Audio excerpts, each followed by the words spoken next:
எங்களுக்கு இப்போ விஜய் கட்சியிலேருந்து கேட்டிருக்காங்க. இப்போ பாஜகலேருந்து கேட்டிருக்காங்க. இந்த மாதிரி எல்லா கட்சிக்காரங்க எங்களை கேட்குறாங்க, விசாரிக்கிறாங்க. அது சரிதான்.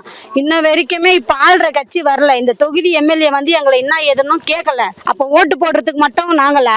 எங்களுக்கு பாதிப்புன்னா நீங்க வரமாட்டீங்களான்னு எங்களுடைய கேள்வி இதுதான். இப்போ இந்த தொகுதி எம்எல்ஏ எங்க போனாரு? கவுன்சிலர் எங்க போயிருக்காரு? எங்க போயிருக்காங்க? அவங்கெல்லாம் யார் பதில் சொல்லணும்? இது வரைக்கும் இத்தனை கட்சிக்காரங்க வர்றாங்க. அவங்க எங்களை என்ன ஏதுன்னு கேட்கல. அப்போ ஓட்டு போடுறதுக்கு மட்டும்தான் இங்க இருக்கிறவங்களா பொதுமக்கள்? அவங்களுக்கு பிரச்சனைனா நீங்க இறங்க மாட்டீங்களா?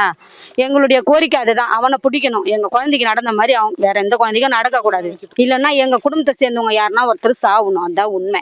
எங்க பாப்பாக்கு நடந்த மாதிரி வேற யாருக்கும் நடக்கக்கூடாது. குழந்தை சொல்றப்போ எங்களால காது கொடுத்து கேட்க முடியல. நைட்ல தூக்கம் வரல. ஏதோ ஊர்ல தான் நடந்து நாங்க கேள்விப்பட்டிருக்கோம், டிவியில பார்த்திருக்கோம், செல்லுல பார்த்திருக்கோம். ஆனா எங்களுக்கே நடந்திருக்குதுன்னா இப்ப எங்களுக்கு இங்க நடக்கிறதுக்கே பயமா இருக்குது. அந்த சூழ்நிலை யார் உருவாக்குனது? ஒரு ஸ்கூல் நடந்து குழந்தை வீட்டுக்கு வர முடியல. விளையாடிட்டு இருந்த குழந்தையா இருந்தா பரவாயில்ல, விளையாடிட்டாங்க எங்கேயோ போயிட்டாங்கன்னு சொல்லலாம். ஸ்கூல் முடிச்சு வீட்டுக்கு வர குழந்தை 8 வயசு குழந்தைக்கு பாதுகாப்பு இல்லைன்னா நாங்கெல்லாம் இப்ப எங்க போறது சொல்லுங்க? ஏன் இவ்வளவு அலட்சியம்னு கேக்குறேன் நானு. இப்ப இன்னும் பிடிக்கல. இந்த தெருவுக்கு லைட்டு கிடையாது, சரியான லைட்டு கிடையாது. சும்மா காத்து வச்சா கரண்ட் போயிடும். எந்த மழமோ வெள்ளமோ வந்தா ஒரு முதல் உதவி கிடையாது. எல்லா ஊரும் சுத்திட்டு தான் லாஸ்டா இங்க வருவாங்க.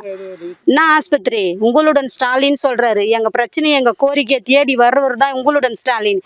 எங்க பிரச்சனையை தூக்கி அவர் காதுக்கு போட்ட பேர் கூட அவர் இன்னும் வரல.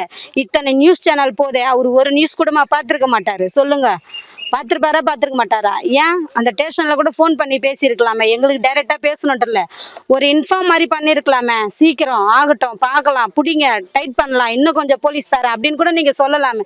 எதுவுமே கிடையாது. அப்புறம் என்னத்துக்கு உங்களுடன் ஸ்டாலின்? எங்களுக்கு எங்களுடைய ஸ்டாலின் தேவை கிடையாது. எங்க குழந்தைக்கு நீதி வேணும், அவ்வளவுதான். எங்க குழந்தைக்கு நடந்த மாதிரி வேற எந்த குழந்தைக்கும் நடக்கக்கூடாது. இங்கன்னு இல்லை, எந்த ஊர்லயும் எந்த இடத்துலயும் நடக்கக்கூடாது. எங்களுடைய கோரிக்கை அதுதான். நான் வேற எதுவுமே கிடையாது.